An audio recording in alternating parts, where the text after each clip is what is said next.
Hello, everyone, and welcome to Ful-on, your Fulham-centric football podcast. I'm your host, Ash Woolford. Joining me today for our Brighton preview, host Jack. Mozza, how you doing, mate? Yeah, very well, thank you, my friend. Hope you're both good. Yeah, good, mate. Thanks for joining us. And AJ, how you doing, mate? I am splendid. Looking forward to the game.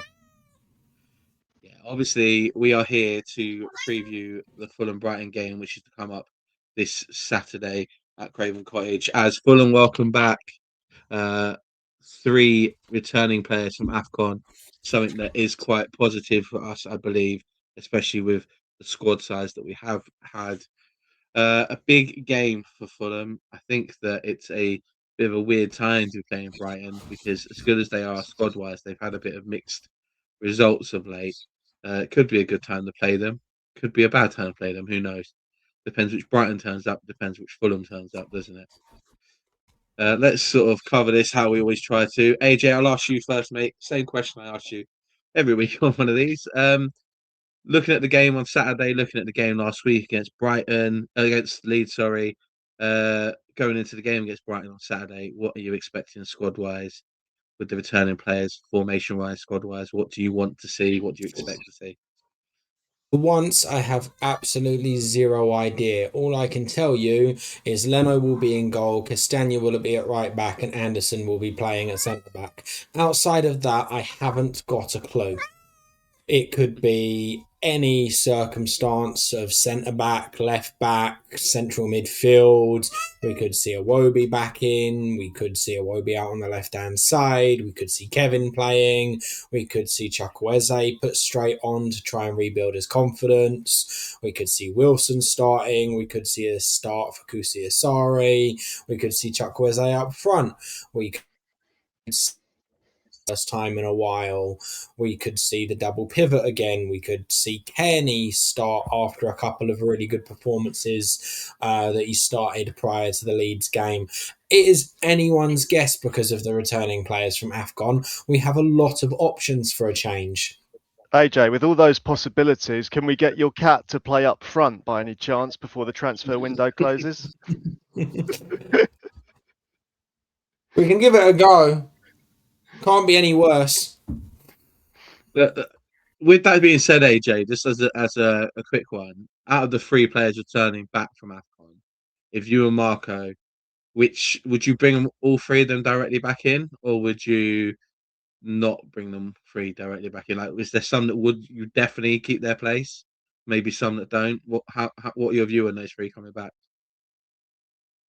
Right. There's kind of two questions layered in there. The first I'll answer from my perspective, which is do what players deserve to come back in? And I think Bassi should be fighting for a space. Iwobi needs to come into that midfield to relieve one of Lukic and or Bergay. And then Chukwueze is hit or miss as a left winger because Wilson should not be dropped at this stage. But as if I'm Marco, Marco's probably going to say Bassi goes straight back in because he sees Cuenca as his backup, regardless of how well he's performing.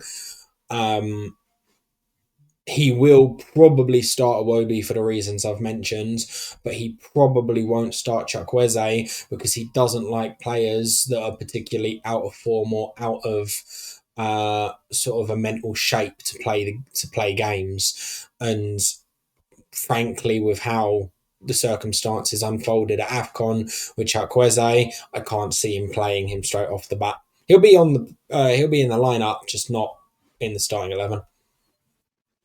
I mean, I think he could have come back with one foot and he'd still be in the lineup. That's how small the squad is at the moment, isn't it? Let's be honest. I think we look at Calvin Bassey. You know, if you look at Calvin Bassey's form before he went to AFCON, you wouldn't have him back in the squad at all straight away. But arguably, Calvin Bassey was the best player at AFCON. Like not even just in Nigeria. Arguably, he was the best player at AFCON, and you can't say no to that coming back into the squad. As sort of harsh as that is on Jorge Cuenca, who I think has been brilliant, who is brilliant every single time he's called upon. Like I just don't see Callum Batty not walking back into the team personally. You're 100% spot on with Alex Iwobi needing to come back in to sort of take some of that pressure off of the central midfield positions, because at AFCON he was brilliant doing it. For Fulham before he left, he's been brilliant doing it this season. I just pray we don't see him on the left wing, because as good as he is there, he's so much better in the middle of the park, And he makes ESR better. He makes Josh King better if either of those two are playing.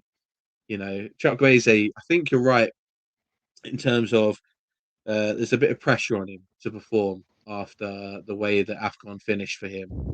From what I've seen of him in videos this week, confidence doesn't look like it's an issue. But whether that's, confidence of just being the sort of the personality he is, and put confidence on the pitch are two different things, aren't they? So, you have to sort of go with that. So I'll be interested to see how we go. It's an interesting one. It's a nice problem for Fulham to have. It's a nice problem for Marco to have. It's one he's not had for months in terms of quality starting 11 players coming back in and being available to him. So it'll be interesting to see sort of how that plays going forward. Mozza. Ash. Oh, yes, mate. sorry, mate, to cut you off. Can I just quickly ask, while we're just still on the topic of Chukwueze, because AJ mentioned in our Leeds review that he'd been made the scapegoat somewhat of AFCON. Now, as I'd not heard about that, but what is all that business about? Is that something he missed the penalty that in their semi-final? He missed the penalty in their semi-final. Yeah, and but I didn't realise he'd been sort of he's been getting a bit of abuse about it by stick. Nigerian fans online. Okay. Because to be honest with you, the penalty he took was shocking. Like, it was a really poor penalty. Yeah. And he was subbed on solely to take that penalty. But yeah, there's a few layers to it. There's a lot of talk about him having attitude problems in the camp. A lot of it actually stemmed from an interview he did with Fulham prior to the tournament, where it was the three Niger boys preparing for the tournament, and what was it? I think Bassi made a comment about we're about to do it again, and Chukwueze was just like, "Do what again? We lost. What are we going to do again?" And that just put a really dampener on Nigeria fans' ideas of Chukwueze. And unfortunately, the missed penalty just put icing on the cake of their hate, which I think is completely misled. I think if he was given the minutes, he would have probably outperformed the likes of Lookman, who had a very bad tournament. Yeah. Well, thank you for it's harsh. The pressure and the backlash he's got has been harsh. But you know what? These are football fans. This is what happens. Look at the stick that England players got when we lost in the Euros. Fans take it personally when your team loses, and anyone who's seen as being a bit on the periphery gets a bit of abuse for it. And for me, I don't have a problem with it, because I think that's just Chukwueze's comedy. That's just the way he is. Like, his personality is to be the way he was in those pre-match interviews. You see him, the videos they were creating of him and Iwobi and Calvin Bassey during the tournament, and they were joking about the fact that which one of them was Fulham's, picture on announcing the game. I personally think that's great for team morale, but when you're not there and you're not in it and you only see snippets of it, it can cause a bit of, especially if he'd scored his penalty, no one would have said a thing. But because he missed, it's one of those things, isn't it? And that's football fans being football fans, and we'll talk about that every time it comes up. Look, as I was going to say, just jump back on and talk about this Brighton game. Mozza, Brighton's difficult game. It always is. They always sort of perform well. They've got a good set of players, especially coming to the Cottage on Saturday. Brighton are one of those squads that they look really good going forward, but less so at the back. Which is good for us, because we look quite good at the back and less so going forward. So it's going to be one of those games where, I think it could be a bit, it could be a bit to and fro in what's going on. You look at the Fulham squad at the moment, and you look at the players and the way people are performing. Maybe ignore the Leeds game on Saturday, because I think that was just As I said during our Leeds review, I think that was an awful lot of a small squad, very tired, just struggling to put a performance together. What do you want to see from Fulham on Saturday? I know we always have this fight and determination talk, but Yeah, what do you want to see going into this game against Brighton, who will attack us a lot? yeah. I mean, obviously, I think Brighton will absolutely give us a run for our money, like, and they absolutely should. Like, I'm looking at the league table now as we speak in front of me. They're in 12th place. We're in 11th, a point behind us. We've had a better run of form with the last 5 games, like just about. So it's going to be tight. I do. This isn't necessarily what I want. I do fully expect us to let them attack us and do the usual tactic of like keeping ball, playing it deep, but towards our goal. Um, until we like fatigue them out, really. And that seems to work for us over the Christmas periods. We mentioned the Leeds game. For me, that was always going to be a turkey anyway, and I think players were tired out. I do agree with what AJ said about the formation and what players we start, who's going to be on the bench.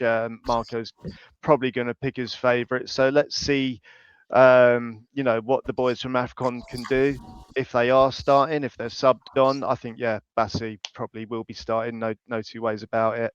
But to bring him up again, Jaquazi, he's going to be in a bit of contention with Kevin, who now he's got that goal under his belt. Like rightly so, hopefully has a bit more confidence. I think it's going to be a bit of a back and a bit of back and forth, like we've seen Fulham like most of this season. We're going to wait for that counter attack. Probably not take advantage of it too much, but I hope again that I'm wrong. But given the points and where both teams are in the table, even like the teams above us, like up until like, I mean, you can see sorry, I'm just seeing how tight it is now up until like the 4th place.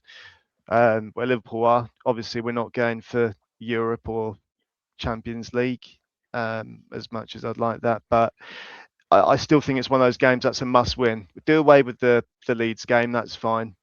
That was anticipated for me at least. But yeah, I'd expect us to be fighting for it.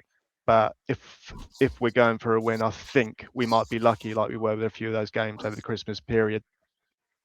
Yeah, look, I think you make a fair point, but I think one of the things that come up, and AJ, I was going to ask you about this anyway. The fact that Brighton like to attack, they like to play a bit more front foot football. Is that going to play into our advantage a little bit, considering that we love to have space to run into when we attack? We're not very good at playing against teams that sit behind the ball, and when we have teams that give us space to run into behind, we tend to do quite well. Quite a few of our goals this season have come through breakaway attacks.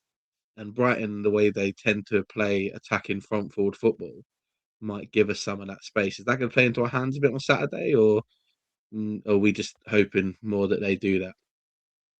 It's an interesting question in which I give you an interesting answer. The players, yes, will absolutely enjoy having that space in behind. Marco's system does not.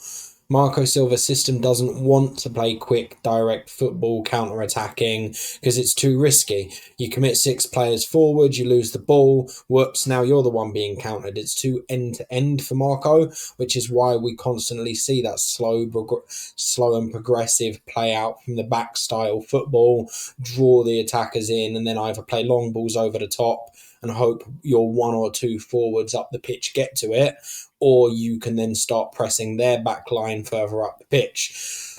So, although, yes, I agree the way Brighton plays will give our players the opportunity to counter-attack, I don't believe it gives our system much advantage, because we do, although we're not very good at it, like to control the tempo of a game. Yeah, it's an interesting one, isn't it? Because we've seen a few times this season that Rail and Wilson in particular have really taken advantage of when they get those spaces behind. And weirdly, when we have games like this, where we know the team that we're playing against, they're not going to sit back because they don't trust their defence as much as they trust their attackers. It tend to be the games where Rail really steps up because he tends to have a bit of a field day in terms of, winning those flick-ons and those quick 1-2s and those quick passes that give space. And Harry Wilson laps that up all day long, sort of What running Rolls onto used that. to. Decades at Yeah, Wolves. yeah. It's really helpful for us to do that, and I'm hoping that we see that on Saturday. We don't know what we're going to see, as we say, but going into it, we have to look at the squad and what's available to us. Weirdly, I want to see Kevin playing again because I think that Kevin's confidence, especially at Craven Cottage, is a lot higher than Kevin's confidence away from home. I think having the fans behind him, all around him, really helps his confidence, and we're hoping that he can sort of crack on from that Borough goal and maybe get another. That'd be lovely to see. Going forward with that, it's an interesting one, isn't it? When we look at how Fulham are going to set up in this one, it's going to be a difficult game. We saw it when we played against Liverpool, that playing against a team that attack you a lot sometimes mean that Marco changes formation and he plays that five at the back, which may not be a bad thing because it may be a way of him basically playing Cuenca and Bassi together, and all of us sitting there going, Cuenca doesn't. But who knows? Like who knows? I think out of any of the defenders that are likely to be dropped in that case, it would be Issa Diop anyway. But who knows what we'll see with that. I won't be too surprised to see us play five at the back on Saturday, giving our wingers Castagna, Tete, Robinson, Sessegnon a bit more freedom to move forward because it helps on that counter attack. But who knows? It's going to be a difficult one, lads. Let's finish this how we always finish these match previews. Players to watch on both teams. Scoreline predictions, please.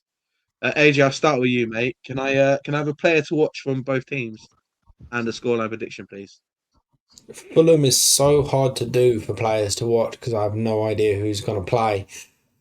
I'm just going to have to wing it and say Wilson because he's in good form and it's unlikely he'll be dropped, and that's the only thing I have to hold on to for the game because it literally could be almost any 11 outside the three players I mentioned earlier.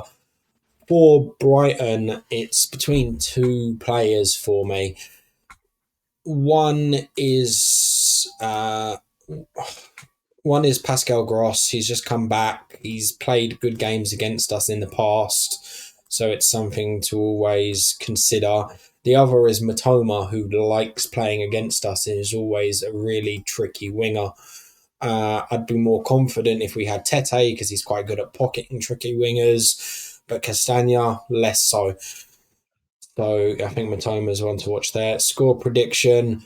Oh, it's so hard for me because every time we face Brighton in the Premier League now, I shit bricks because we've never lost to them in the Premier League. And I know as soon as it happens, I will not hear the end of it from Brighton fans. Ever. I don't know many Brighton fans, but as soon as we lose to them, I will suddenly know 50 of them, and I don't know how. You're further away from them, mate. I'm nearer to them than you are, so... Yeah, well, good luck to you. Take them. Careful their admin doesn't block you on Twitter, right? Yeah. Yeah, let's go with 2-1 to Fulham. Okay, fair shout. I think good set of players to look out for. Mozza, how about yourself, mate? Players to watch and a scoreline prediction, please. Yeah, I hadn't even thought about scoreline predictions. Silly me. But let me start with players. For us, I'm going to do the obvious. No, I can't pick one or the other. I mean, I know there's three of them, but it's our Nigerian lads coming back from AFCON, be it who starts. But I think, as we said, it's a given. Bassi will start, and Iwobi. I'd keep an eye on those two. I mean, I'm worried about their energy levels and fatigue, but I would be hope that they'd come back into the squad like fighting. Regardless. So yeah, Calvin Bassi, Alex Iwobi, and AJ already said Matoma. Like I've got I might have mentioned him last time when we did the Brighton away preview at the start of the season. I just feel like he's a threat to our wing, and also with Tete out, I don't think Castagna can keep up with his speed. Like, that man is rapid, and I think we just might be a bit caught out there with him and what he can do, curling the ball in from crosses or potential set pieces. I don't know if he's their set piece taker, I must confess, but regardless, he's my one to watch for Brighton. As for a scoreline prediction, I don't think this is going to be a draw, but I've got the figure of a Desmond in my head, 2-2, and I don't know why. It's just, I feel like this game will be a draw. Do I think there'll be 4 goals in it? No, but I'm going to stick to my guns and my gut instinct and say 2-2. Yeah, I think it's a fair shout, mate. I think everything you said makes complete sense. So for me, players to watch for Fulham, Harry Wilson for sure. I think he had a really poor game last week against Leeds. Also, there's a lot of noise around his contract at the moment. Whether that helps him perform or not, I don't know. But I think we'll see an awful lot about his commitment going forward in how he plays. Not that I'm saying he's not committed, but you know exactly what I mean. And the other player I want to see have a really good game is Alex Iwobi. I want a player to come back in and sort of take control of the middle of the pitch because it's no secret. I'm really unimpressed with the double pivot every time I see it. We all are. We all talk about it loads. And I think Alex just gives us something a little bit different, especially if we play that 5 at the back, like I mentioned we might do, because he tends to be a very good link-up play between the defence and the attacking midfielders, and sort of turns into one himself at the same time. So go with that. Brighton-wise, excuse me, sorry. Matoma is outstanding. He's just brilliant. He's a brilliant footballer. But for me, the player to watch out for is Danny Welbeck because he always scores against us, and it's as simple as that. He always scores against us, and as much as Brighton fans will be sitting there going, "But you know, we never beat you in the Premier League. They'll beat us everywhere else, but not in the Premier League." That is true. We have an amazing record against them in the Premier League, but Danny Welbeck has always been one of those strikers where if you even give him half a chance, he'll take it. And the way that we've seen Fulham defend this season, we'll give him half a chance a couple of times in the game because we have those moments where we sort of lack a bit of concentration. So, you know, arguably, Leno could be in my list of players to watch because of that, you know, because he needs to be on it in order to sort of cut that out. But it is for that. Scoreline wise, I want to be positive. I want to say 3-1 Fulham, but I will not be surprised if we walk out losing this 3-1 either. So I'm going to go 3-1 either way. I just feel like it's going to be one of those games where someone will go 2 goals up, a goal will be pulled back, and then the other team will just sort of get another goal and it'll end the contest. Whether that's us or them, I don't know. I think it's going to be an exceptionally important game. The first goal in this game is going to be exceptionally important. The one thing I do know is what we have seen from Fulham so far this season is there's been quite a lot of fight in the squad, even when we go a goal down. You know, looking at Man City game where we were 4 goals down. You know, conceded 5 at one point. We didn't give up. You know, it is what it is there with us, and you know, there's going to be some fight there. So we'll see what happens. Hopefully, the AFCON boys being back will bring us a bit of lift because it will give Marco a bit of breathing space in terms of the squad and what he has available to him. But we'll see. You know, hopefully Fulham can have a good game at the Cottage on Saturday, and we'll all be coming in doing a match preview on Monday, and be very, very happy about what we've seen. But you know, who knows? Lads, thank you very much for joining me on this one. Thank you everyone who's come and followed the pod over the last couple of weeks, joined our YouTube channel, got involved with the chat. Let us know your players to watch. Let us know your scoreline predictions. You know, comment on the videos and sort of help us interact. It's great. The more people that get involved, the more Fulham fans we tend to find. And if you're a Brighton fan watching this, hoping for a bit of insight into how we feel at the moment, our transfer window needs to come, and it needs to come quick. So we'll see how it is. Lads, have a good weekend. Enjoy the game if you're there on Saturday. Enjoy watching it from home if you can. AJ, I know it's going to be a difficult one to watch, but we'll see how it goes. Enjoy your weekend, everyone. See you next week. Come on, you Whites.